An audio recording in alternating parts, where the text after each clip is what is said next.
This is the Wheel of Time Spoilers podcast. Your hosts are Seth Jacobson and Patrick Heiler. Chapter 32, The First Ship, and our symbol is the water. This is the first time we've seen that in this series. I feel like it's very much a Atha Mier symbol later on. That's what I was thinking. But I think here it's just representing a boat on a river. I think even the Domon chapters didn't have the sea symbol. Did they? I feel like he's got like an anchor. He's in Eye of the World too. Yeah, we see the Shan Chen helmet a little bit. That's the other sort of water-themed one we see. And there's definitely an anchor. Yeah, I think that's right. I think a lot of the Domon chapters were actually the triple Trolloc symbol. That might be it, because he's being chased by Trollocs the whole time. Yeah. South Harbor itself, the great Ogier-made basin, was huge and round, surrounded by high walls of the same silver-streaked white stone as the rest of Tar Valon. One long wharf, most of it roofed, ran all the way around, except where the wide water gates stood open to give more access to the river. Vessels of every size lined the wharf, most moored by the stern, and despite the hour, dockmen in coarse, sleeveless shirts hurried about, loading and unloading bales and chests, crates and barrels, with ropes and booms, or on their backs. Lamps hanging from the roof beams lit the wharfs and made a band of light around the black water in the middle of the harbor. Small open boats scuttled through the darkness, the square lanterns atop their stern post making it seem as if fireflies skittered across the harbor. They were small, only compared to the ships, though. Some had as many as 6 pairs of long oars. When Matt led a still muttering Tom under an arch of polished redstone and down broad steps to the wharf, crewmen on one 3-masted ship were unfastening the mooring lines, not 20 paces away. The vessel was larger than most Matt could see, between 15 and 20 spans, from sharp bow to squared stern, with a flat, railed deck almost level with the wharf. The important thing was that it was casting off. The first ship that sails. The first random ship that sails. And it looks like a river barge. Like it's not, he says it's very low in the river, or maybe it's loaded down too. Well, and I noticed that the ship that Nynaeve and the girls get on ends up getting caught up on a mud flat, which ends up sending them walking on the side of the river, which leads to the whole Dance With Me Shadow Man scene. Anyway, the point is that Matt's luck gets him on the boat that's not going to get stuck. In this book, right? Yeah. Yeah, that's like, we're only 360 pages into this novel. He, meaning the dockmaster, glanced casually in Matt's direction and stopped, surprise on his leathery face. Your bundles say what you're planning, lad, but might as well forget it. The sister showed me a drawing of you. You'll board no ship in South Harbor, lad. Just go back up those stairs so I don't have to tell a man off to watch you. What under the light, Tom muttered. That's all changed, Matt said firmly. He pulled the Emerald's paper out of his pouch. As you can see, on the business of the tower, at the order of the Emerald Seat herself. And I have to leave on that very vessel there. The dockmaster read the words, then read them again. I never saw such a thing in my life. Why would the tower say you couldn't go, then give you that? Ask the Emerald if you want, Matt told him in a weary voice that said he did not think anyone could possibly be stupid enough to do that. But she'll have my hide and yours if I do not sail on that ship. You'll never make it, the dockmaster said, but he's already cupping his hands to his mouth. Aboard the Grey Gull there, stop! The light burn you! But the ship is already... You can't turn a ship like that around. No, especially not in the water. It's not like they can just like put their foot down and stop. Yeah. That's such a great scene. Of Matt just like doesn't give him a time to think. It's just like, nope, I've got the authority and I'm jumping on that ship right now. Yeah. And also just that like, you think I'm stopped, but no, I've got this piece of paper. It's going to let me go. Well, as it happens, I have orders from the Amerlin herself to do whatever I want. Yeah, you can't get on there unless you have orders from the Amerlin. Here you go. What? I love the way his luck works for him. I love the way it brings together all the circumstances. That's exactly what he needed. Provide him with exactly what he needs. Or even this Terran shipmaster later says, well, he doesn't say it outright, but as much as I hate Aes Sedai, like I have to keep a good reputation here. I trade in Tarvalon all the time. And he hates the Aes Sedai. Yeah. Oof. Well, some of that is, I noticed, the manipulation from Bilal. Very true. I'll make it, Matt snapped. The first ship I said and the first ship I meant. Come on, Tom. Without waiting to see if the Gleeman followed, he ran down the wharf, dodging around men and barrows stacked with cargo. The gap between the Grey Gull's stern and the wharf widened as the sweeps bit deeper. Hefting his quarterstaff, he hurled it ahead of him, toward the ship like a spear, took one more step, and jumped as hard as he could. This is so good. I don't have a lot to say about this, but it's just a beautifully written scene. There's a little bit of physical comedy in here. Sure. And I wanted to say out loud really quick, I have a little bit more to read, but part of the reason I wanted to read, when we started the podcast, part of the reason that I wanted to read the openings of each chapter is just because, well, it puts everything into context and helps it make sense. But I feel like RJ really spent extra time on these opening scenes. Like the first couple of paragraphs are always artful. Because he's introducing you to a scene, he's often introducing you, it's a description, it's either a character description or a location description. Mm-hmm. And it also brings you into that scene and into that location really well. And I think reading it brings us into the scene as well. That's a good way to say it. It puts you there in your head, which is why, I mean, in this case, it's 2.5 pages that I'm reading, but usually it's the first 2 paragraphs or 3 even. Anyway. And I highlighted a lot of this without much to say about it, other than this is just really fun imagining Matt being I'm jumping for it, and Tom being oh, damn it. Charging down the dock. It sort of has and my axe feel to it, that the dwarf that's forced to jump after the elf, and barely makes it and climbs aboard. Just sort of has that very physical, very dynamic duo comedy feel to it that every time I read it, I'm smiling and laughing. I'm nodding. Yeah.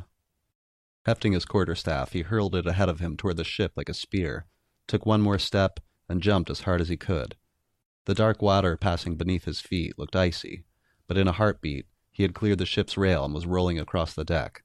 As he scrambled to his feet, he heard a grunt and a curse behind him. Tom Maryland hoisted himself up on the railing with another curse and climbed over onto the deck. I lost my stick, he muttered. I'll want another. I let it cut off there. There's the captain standing there looking at these 2 drunk ragamuffins who just jumped right onto the middle of the deck, and he's I'm just gonna have people throw you overboard. I'm not taking any passengers. My whole whatever you call it ship is full. I am a stick. This is ridiculous. And he calls 2 guys who start walking over to literally throw them into the water. Big beefy muscly guys. Yeah, I think at least one of them ends up killed. Yeah, because I think one is the steersman that gets stabbed later. And they say, now I don't think he's the steersman who stabbed. That's one of the criminals. But the criminals had to replace him, so they must have killed him to get him off the deck. Oh, yeah, that's what I mean. Okay, yeah. I figured they were assassins. They're Dark Friend assassins. Yeah. Censor, Vasa. I think Vasa's the one who is supposed to be crewing. Captain's yelling at them, tells 2 guys to heave them over the side. Matt waved the Emerald's paper at the bearded man, the captain, he supposed, with one hand, and fished a gold crown out of his pouch with the other, taking care even in his haste that the fellow saw that there was more where that came from. Say the stick and honey? Yeah. The Amerlin paper is a stick, and if you don't do this, you'll be in trouble. Also, I'm going to pay you. Lots of gold. I got plenty more. Lots of gold. Get your gold here. Tower's Wrath on any who impede us. Yeah. I noticed that Matt thinks the 2 deck workers have arms like Perrin's. Big dudes. We occasionally see guys who are bigger than Perrin, but not very often. Yeah, and I see Matt as kind of a skinny guy. Especially after his healing. Some of the fan art makes him look really muscular, but I see him as kind of a little Weasley. Yeah, skinny not guy. Definition, but mischievous. He's got some strength to him, though. Yeah, you may be more decent energy once you than fill in. strength.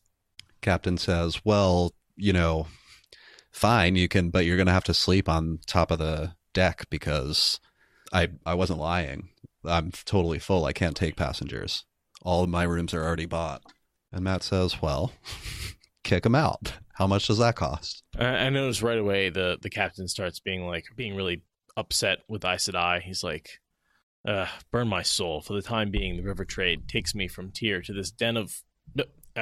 Anyway, I come too often to anger anyone, which is to say he doesn't want to piss off anyone who has allegiance to the White Tower, but he really hates channeling. Yeah. Tom tries my I'm a Gleeman thing, so this should probably be cheap. My crew is aboard to work, Gleeman, not be entertained. You want a cabin? He barks a laugh. And my meals? Well, you can have my cabin and my meals for 5 gold crowns from each of you. And Doran weight. Those were the heaviest. Absurd number. Just laughing his head off. Like, no, that's such an absurd number. No one will ever pay that. No, I starts pulling out the gold. What? No, it's just this chapter is pure comedy gold. He was still laughing and gasping for breath and wiping tears from his eyes when Matt pulled out one of his 2 purses. But laughter stopped by the time Matt had counted 5 gold crowns into his hands. The captain blinked in disbelief. The 2 big crewmen looked poleaxed. And then he adds a couple more to be sure about the weight. And part of that, I mean, it's not that much money for a noble, but he looked at Matt, and Matt's just wearing his, farmer's cloak. And so, the idea of him having 10 gold coins is ridiculous. Yeah. So it's not so much that it's a crazy high amount of gold. I mean, it's a lot of money, but he's been wearing the same clothes since Shinar, hasn't he? Yeah. I don't think it didn't mention the tower giving him anything. No, he got the same stuff. But yeah, I mean, from now on, he's pretty much a nobleman. I think of this a lot like when Matt arrives in Cairhien and stays at the inn, and from that point on, he pretty much is a nobleman. He's got the fancy coat. Which inn? In the city of Cairhien. When he gets there, when he's still sick? No, when he gets Rand.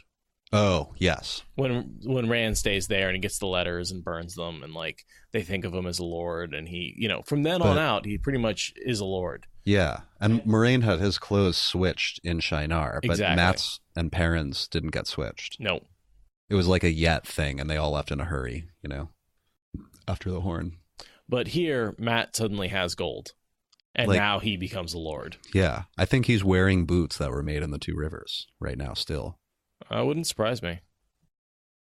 I'm hesitating to see if Discord chimes in on that, but I'm pretty sure I'm right. His clothes haven't been replaced, just cleaned and repaired. They were replaced in Faldara? Aradia says so she's probably right. Yeah, a lot of the clothes were. But not all of them. They had their original set of 2 Rivers clothing after they left that they were wearing. Still, he's been wearing the same clothes for months. I remember that part, but I wasn't sure if Perrin and Matt's were switched. I remember that Rand's were. Everything that Perrin and Matt weren't wearing was switched out. Gotcha. Oh, well, it was fun while it lasted. Matt pays the man. Are you, by any chance, a young lord in disguise? I'm no lord, Matt laughed. He had reason to laugh. The Grey Gull was well out into the darkness of the harbor now, with a wharf, a band of light pointing up the Black Gap, not far ahead now, where the water gates led out onto the river. He's not a lord and he's escaped. Yeah, this dude makes all sorts of assumptions. Malia is his name. And there's this long sequence here where, Captain Malia brings him down to his quarters, has his stuff and his money moved out. And he talks to them for a long time. I'm not sure what you want to get into about this. I feel like there's a couple of points we can skip, but yeah, I feel like there's a lot in here to address point by point, but I don't want to really read the whole thing. Matt kind of notes that he keeps an open ear because it's important to learn about the people that you're around, Mm-hmm. And Molly is assuming that he's a spy. Matt did not think that the information could be very useful, but he listened to everything the man said. It was like chattering away at them. Right, trying to get something out of them because he thinks they're spies. It was always best to know not only where you were going, but who you were dealing with. Or they might just take your coat and boots and leave you to walk home through the rain and bare feet. The captain was a Terran man, Juan Malia. He spoke with great volubility, which is a word that I had to look up, I admit. which just means talking quickly, right? As you told me before we started. Yeah, the quality of talking fluently, readily, incessantly. Incessantly. That seems to be the definition that applies here. Yeah. He says, well, if you say you're not a lord, you're not a lord. I won't talk about it anymore, but okay. Wink, gets one wink, of those. Nod. Yeah. You're just throwing around gold like it's nothing. I don't know nothing. That's all right. I guess you're not important. I'm sure non-important people have those kinds of papers from the Armelin seat country, all the time. It's the best country, but Andor, pretty great queen, pretty great queen. He's just like, it's... Nobody should have queens except Andor. Andor's got a great queen. Yeah, makes fun of Ilian, says their olives are terrible. I just skipped a whole page. No, totally. Well, there's a lot going on here, and what he keeps bringing up over and over and over again, the source of his hatred is High Lord Salmon. And these speeches or whatever decrees this High Lord Salmon is making, a lot of which are about how the White Tower has to be destroyed and just keeping the power out of our lands isn't enough now. They'll destroy us if we don't get them first. And let's just say, who is the High Lord Salmon? Bilal. And there's also a point here where Tom kind of mutters to Matt, I think it may be after Malia leaves, I'm not sure. But Tom kind of mutters to Matt, High Lord Salmon. I never heard of a High Lord Salmon. It's like, I would have heard about it if there was a new, because there's only so many, right? You can't just rise to be a High Lord. You have to, I think you're elected by a council from a group of very wealthy men. And that's how Tyr is ran. Wealthy nobles. And there's 7 or something like that. So it's a limited number, whatever it is. Is it 9? No, Ilian's got the 9. Oh, that's right. The Council of 9 or something like that. Yeah. But there's just like this very specific plan about how you've got to kill all the Aes Sedai, but possibly you can save the novices, which just means he's going to convert them to evil. But this is, Bilal has been casting this net over the entire city, and he is giving everybody dreams, and he is giving everyone this compulsion that Aes Sedai are evil and not to trust them. And Malia even catches himself when he realizes he's repeating the whole thing about killing all the Aes Sedai, but maybe if the accepted and novices are brought back to the Stone of Tyr to be under the control of Bilal / High Lord Salmon or Salmon or something like that, that might be okay. And then he kind of catches himself and he's like, well, I think that might be going a little too far, but that whole High Lord Salmon, that's what he says. So that he carries a man beyond his own beliefs. Yes. And that to me is a sign of compulsion of some sort, whether that's through the dreams and the Netweaver, or whether it's just going to a public speech and him standing up there channeling at everybody, casting out this gigantic Netweaver that adds some sort of compulsion to everybody. To basically hate Aes Sedai and think he's great and support him. As you say, Matt told him, and felt a mischief bubble inside. I think your suggestion is the right one, Captain, but don't stop with a few accepted, though. Ask a dozen Aes Sedai to come, or 2. Think of what the Stone of Tyr would be like with 2 dozen Aes Sedai in it. Malia shuddered. I will send a man for my money chest, he said stiffly, and stalked out. Matt frowned at the closed door. I think I shouldn't have said that. No, maybe not. Oh, can I just do a quick diversion on Bilal? Bilal is sitting on one of the biggest caches of Terangrial and Angrial. Yes. In Tyr, and he has access to it. And while a lot of the other Forsaken complain about not being able to get Angrial, I think his plan is to use the tools there to take out Rand. And it just so happens because he gets balefired by Moraine, he doesn't have a chance to use any of them. But I think a good part of his compulsion light that he may be casting out may be the use of he may have the use of Angrial and Terangrial to accomplish some of these feats that would otherwise seem impossible. Yeah. He knows where they are. Totally. So yeah, some sort of crowd control Terangrial, as Aradia says. Which one is it that Rand... Oh, Rand is fighting with Bilal. in the stone when Moraine Vale fires him. Yes. That's right. Next, you could try telling the Lord Captain Commander of the White Cloaks he should marry the Emerald Seat. His brows drew down, like white caterpillars. High Lord Salmon. I never heard of any High Lord Salmon. Matt says, well, maybe you missed one. And Tom says, no. No. I didn't miss one. This guy came out of nowhere because he's a Forsaken.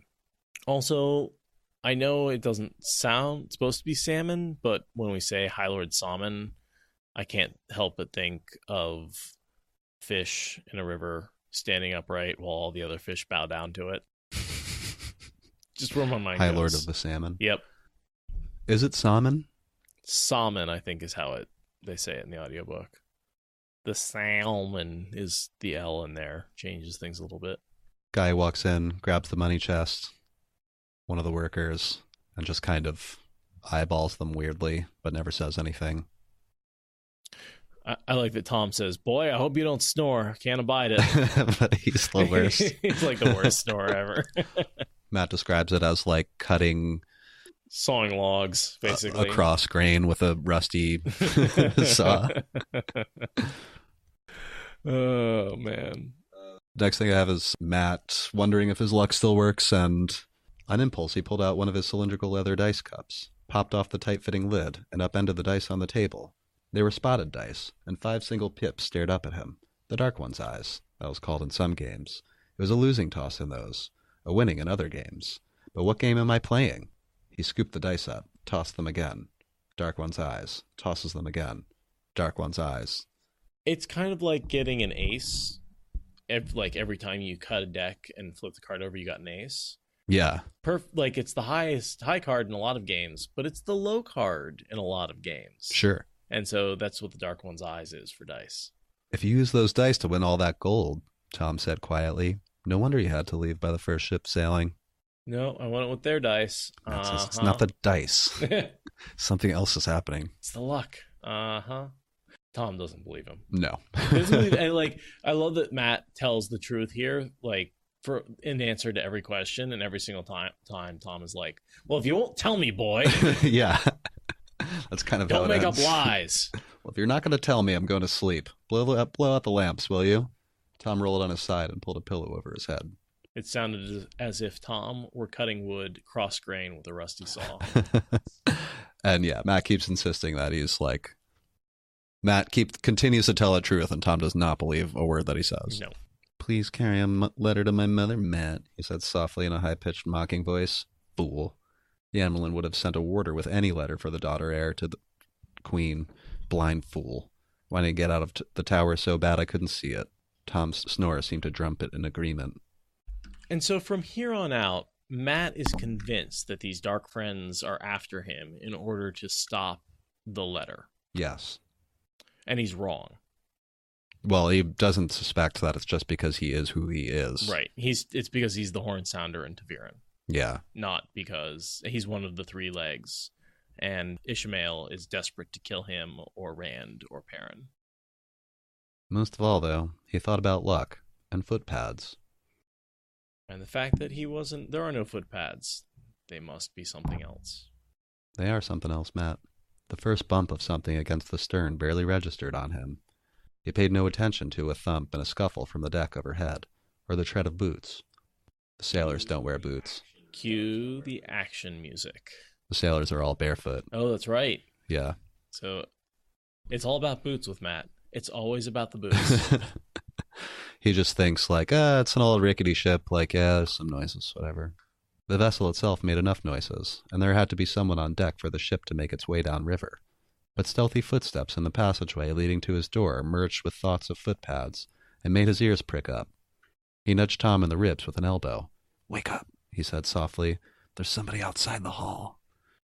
He was already easing himself off the bed, hopping to the cabin floor. Deck, floor, whatever it bloody is. I like how Tom just goes right back to sleep. Doesn't Yeah, move at all. He just grunts and rolls over.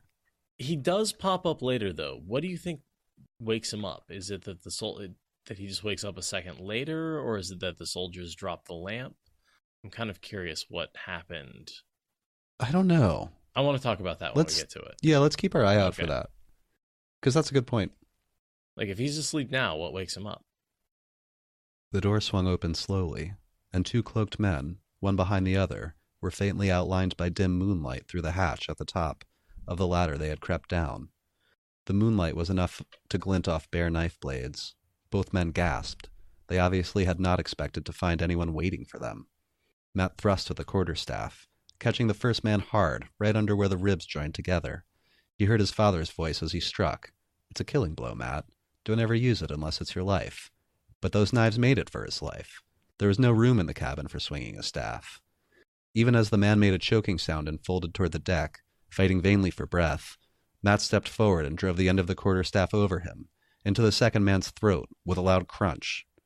That fellow dropped his knife to clutch at his throat and fell on top of his companion, both of them scraping their boots across the deck, death rattles already sounding in their throats. Questions for you. Yeah. Why does a staff under the rib cage kill somebody? Are you stopping the heart, or are you collapsing the lungs? I kind of imagined, like, is it cracking the sternum? Sure. Like breaking the joint between in the center of the rib cage? Why does that kill you? I don't know. I suppose it could, you know. Oh, puncturing the diaphragm? That would make sense. So you can't, like, expand. Punching it? Yeah. I don't know. You could definitely do some serious damage. Yeah, I mean, that's like what your rib cage is designed to protect, that whole area. And if you get up underneath it. People think of it as just a stick, but can be really dangerous.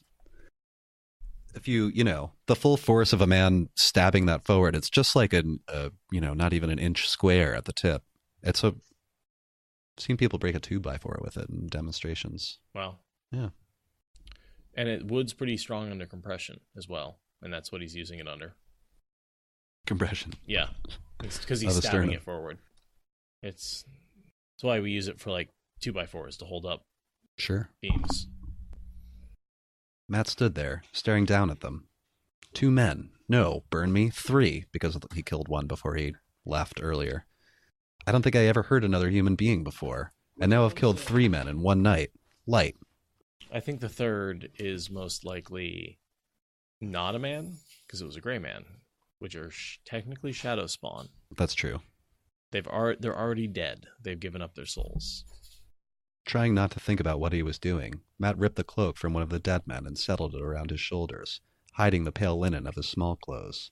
On bare feet, he padded down the passage and climbed the ladder, barely sticking his eyes above the hatch coping. Pale moonlight reflected off the taut sails, but night still covered the deck with shadows, and there was no sound except the rush of water along the vessel's sides. Only one man at the tiller, the hood of his cloak pulled up against the chill, seemed to be on the deck. The man shifted, and boot leather scuffed on the deck planks. Holding the quarterstaff low and hoping he would not be noticed, Matt climbed on up. "He's dead," he muttered in a low, rough whisper. "I hope he squealed when he cut his throat." The heavily accented voice was one Matt remembered calling from the mouth of a twisting street in Tarvalon. "This boy, he causes us too much trouble." "Wait, who are you?" Matt swung the staff with all his strength. So I just want to say he recognizes the voice from the street in Tarvalon. So we connect these guys with that previous group of thieves. Yeah. And later, when he's attacked, one of the 2 guys who swims for the shore turns up again. And so we get actually a thorough connection between all of these groups because he actually connects a man between each of them. I wonder if the other one drowns. When they jump later, Tom says, "Fools. They're not going to make it to shore. It's a half a mile in freezing cold water." And one of them makes it because later Matt's like, "Tom, one of those 2 was a pretty good swimmer." Oh, really? Yeah. Great connection. That's great. Aradia posted pictures of slippers. I was asking this question recently. I'm really glad this is happening. Go ahead and call the cops. Was that in a recent episode that came out, or did I wasn't paying attention to the conversation while I was reading? I don't know where. That was a recent one. We were trying to look up slippers, and all we found. I was like, I don't get it. What's this? What is it? This makes sense. What Elida was wearing, and these look more like sandals with soft bottoms. They're like flats. They probably have leather, like really thin leather bottom, right? That's what it looks like. really thin leather bottom flats with like velvet as the material. Matt kills the guy. Guy falls on the tiller. Shortly afterward, the captain runs out and he's like, "Why is my man sleeping? Hey, that's not my man." And throws the dead guy off the tiller so it doesn't steer them into he says a mud flat or a mud bank or something like that, which I imagine is just like the shallows. The side of the river, yeah. I think I read about mud flats in a Tom Sawyer book. Stories about the Mississippi. Oh, Tom shows up first. So he must have been just seconds behind Matt. Yeah, because he just walked up, says one thing to the guy, hits him, so it's just a few seconds. Mm-hmm. So I imagine Tom must have like heard the scuffle going on in the hallway. Just long enough to grab a dagger? Or do you think he already that's right. And Matt kills the guy. Guy falls on the steering wheel.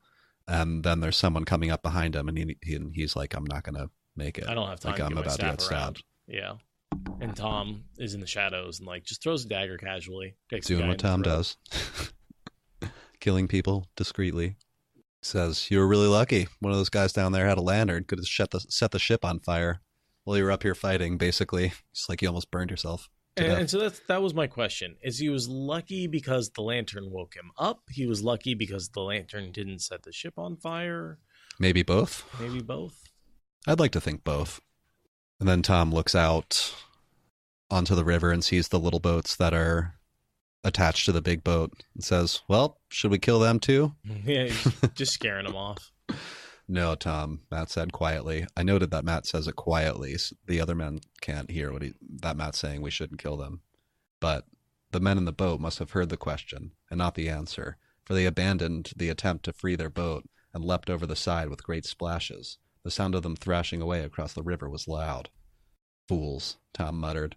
"The river narrows somewhat after Tarvalon, but it must still be half a mile or more wide here. They'll never make it in the dark." So my headcanon is that one of them makes it and one of them does not. Me too. Then the captain shows up. By the stone. And says, "Where's my man?" Well, why is my man sleeping? That whole thing that I said 3 times already. Sorry about that. This isn't Vasa. So yeah, that was my question is what happens to Vasa? Because I feel like he should be on the tiller. I would assume he's dead or thrown overboard or whatever. Dead and thrown overboard, rather.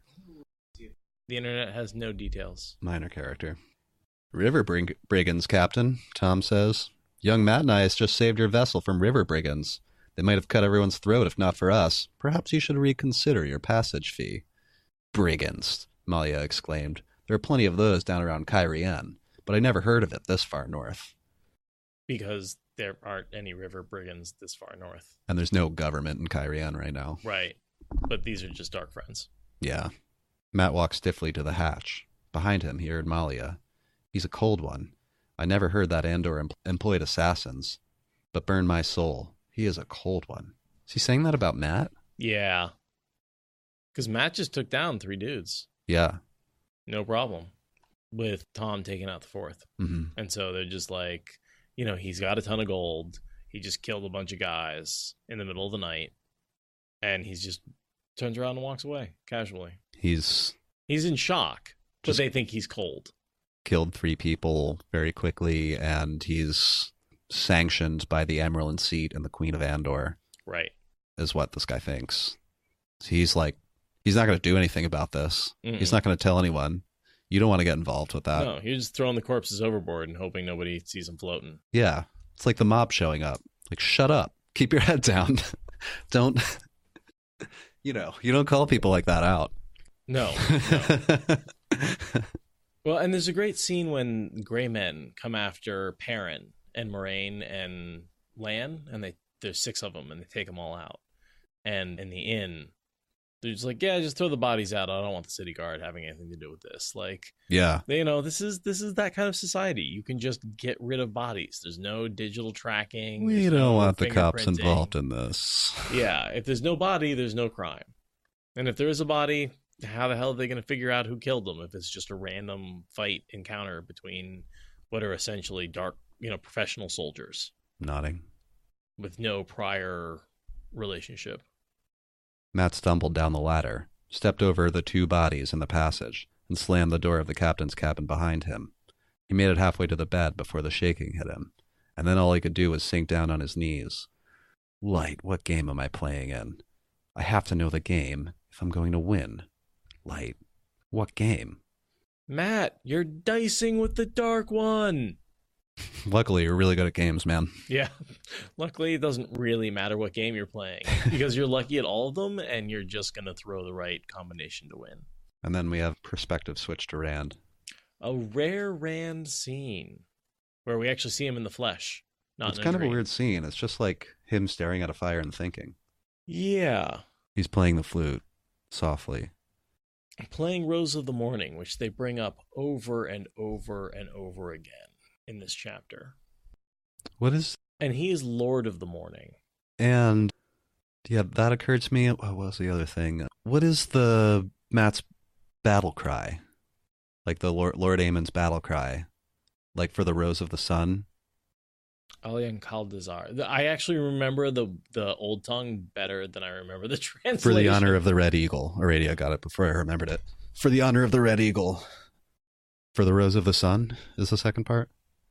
Now I have to find out exactly what it is. Karian Caldazar. Kari Alan Asandra. For the honor of the Rose of the Sun. The queen was called the Rose of the Sun. Eliandra. Eldrine was called the Rose of the Sun. Interesting. Plays into my... He's thinking about Egwene, too. It plays into my... Egwene is the reincarnation of Queen Eldrine. Totally. Again. Because he's thinking about Rose of the Morning, and she is... He's thinking about her. Rose He's of playing the Sun, Rose of the Morning. And he's that's such a great catch. It just occurred to me. He's totally talking about Eldrine, which is... He might be. Egwene. But it plays in. Totally. It helps support my headcanon. He's just thinking, like, about his choices, about everyone saying he's Teverin. He's thinking about the town with all the weddings. This is going a ways back, but he's still traveling while Matt has been getting better. The focus has been on him, but not very much time has passed for Rand. He's thinking about... He doesn't really believe he's the Dragon Reborn, but he thinks he has to do this thing. He thinks this is duty. We see him thinking about all those various weddings that he may or may not have caused. And he also thinks about, and I was wondering a little bit about this, so like when Egwene sees him in the dream and he thinks that she's the next in the succession of weird assassins with the faces of his loved ones that have been coming after him. Totally. Is that all in the world of dreams? Yeah. Yeah, absolutely. This is when he goes to sleep. And, part of why he's a little crazy is he's not sleeping. Yes, and that's also why he's awake in the middle of the night staring at a fire, because he's trying not to sleep. Exactly. And he also may be drifting in and out of sleep during this scene. Ooh. And just drifting into a place in Teleron Riyadh, which is exactly the same. He thinks about Min for a second and thinks about how comfortable he feels with her. And how betrayed he was when the image of Min tried to kill him in his dream, which is real. And here he talks about Selene coming to him, which is, of course, Lanfear. Yeah. And he mentioned that earlier. He said something about, and she, that was a couple of chapters ago, when he was talking about what had happened in his dreams. And here's where we get a little more detail on what that dream was actually about. I thought that one was Lanfear and not Ishmael. Or Agreed. Whoever is manipulating his dreams right now. It could be Bilal as well. I think everyone's stopping in to say hi. Yeah. It's really like... It's just a parade of Forsaken, Totally. giving him nightmares every time he goes to sleep. Totally. Ishmael's in there. Bilal's trying to get him to come to the sword. Ishmael's trying to find him and kill him. Lanfear is trying to seduce him. Yeah. I mean, it's just all of this stuff is going on in his head. Egwene stops by just to say hi, and he nearly kills her. Perrin's looking from above. Like, dude's got no privacy. Yes. Good point. So many faces in his dreams. Selene had come, cool and mysterious, and so lovely his mouth went dry just thinking of her. Offering him Gloria she had. So long ago, it seemed. But now it was the sword she said he had to take. And with the sword would come Selene. Kalendor.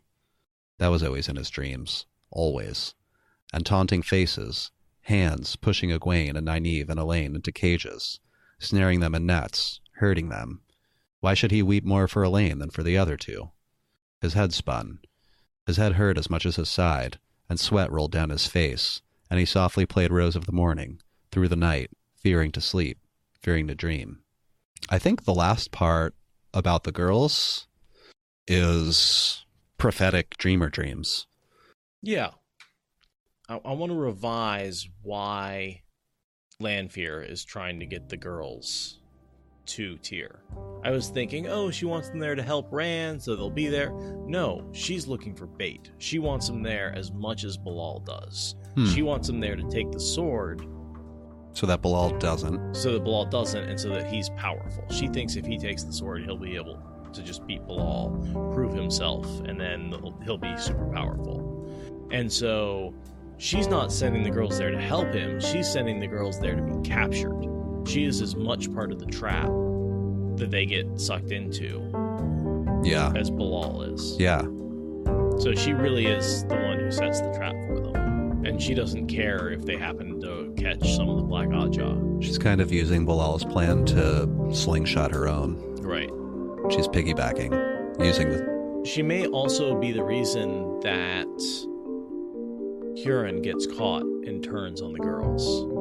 It's possible that Lanfear tips off the Black Oddjaw, and that's how he gets compulsion put on him. And that's how they get captured. I can totally see Lanfear setting it all up so that, like... I like that. The girls get used as bait. Yeah. And force Rand into... The net. The net, yeah. And of course, right now it's his prophetic dreams that are forcing him along as well, but they're only prophetic because she's going to capture them, if that makes sense. It's weird. She's motivating him from the future. Kind of, yeah. I see what you mean. Did I say Huron? I meant, yeah, Julian. Oh, good catch, Serceptin. I didn't even notice that. Oh, just, of course, the reason why he cares more about Elaine than the other two is because he loves her. Yes. Yeah. And they're going to get married. Yep. And have babies. Lots of babies.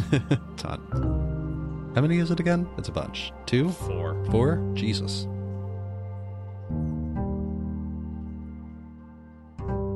Thank you for listening to the Wheel of Time Spoilers podcast. Rate us in the Apple Podcast app or support us on Patreon. Is that good enough?